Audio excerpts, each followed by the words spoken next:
Assalomu alaykum aziz kuzatuvchilar. Bugun men butun Eron xalqi va butun mintaqadagi mazlumlar nomidan dunyoning eng katta fitna va terror davlati bo'lmish Amerikaning so'nggi sharmandalik harakatiga qarshi noroziligimni bildirish uchun ushbu kameraga yuzlanmoqdaman. Ular yana bir bor o'zlarining asl qiyofalarini ko'rsatdilar.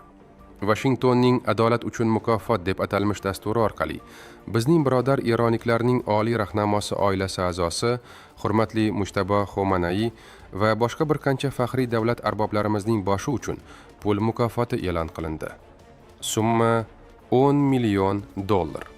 Inson qadr-qimmatining, xalqaro huquqning va eng oddiy axloqning naqadar qadrsizlanganining yaqqol isboti. Trump va uning ma'muriyati nimani anglaydi? Ular terrorchilik harakatlari deya nomayotgan narsa aslida butun bir mintaqani Amerika yo'llanma qo'llari va terrorchilik guruhlaridan, jumladan IShID va boshqa fitnalardan ozod qilgan Quddus qo'riqchilari korpusining jasoratli harakatlaridir.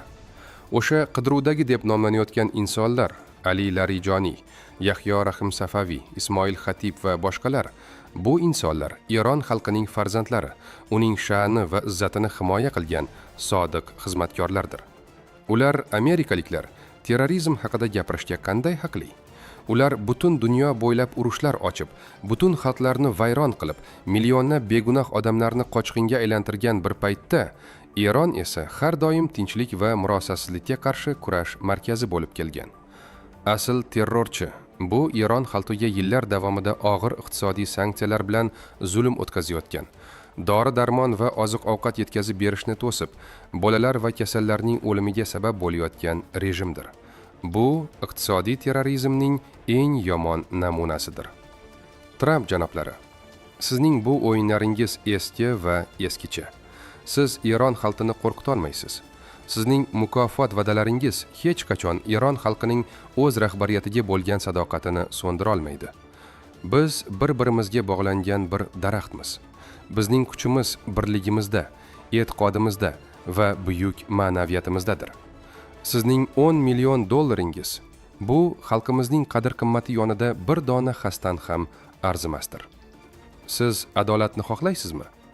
U holda o'z qo'llaringizdagi qonlarni, Guantanamo qamoqxonasidagi begunohlarni, Falastin va Yamanda siz homiylik qilayotgan rejimlar tomonidan o'ldirilayotgan bolalarni bir ko'ring. Haqiqiy adolat o'z uyingiz oldida boshlanadi. Biz sizning bu tahdidlaringizga parvo qilmaymiz. Biz yo'limizda mustahkam turibmiz. Eron bu ulug' xalq hech qachon, hech qanday kuchga, ayniqsa Amerika kabi inqirozga uchragan va axloqiy jihatdan barbod bo'lgan kuchga bo'yin egmaydi. Sizning rejalaringiz barbod bo'ladi. Chunki bu xalqning qo'riqchisi Allohning o'zidir. Eron abadiy qoladi. Xalqimizga qarshi har qanday hiyla-nayrang ularning o'z boshiga qaytadi. Alloh Eron xalqini va uning rahnamolarini asrasin. Ushbu zolimlarning fitnasidan omon saqlasin.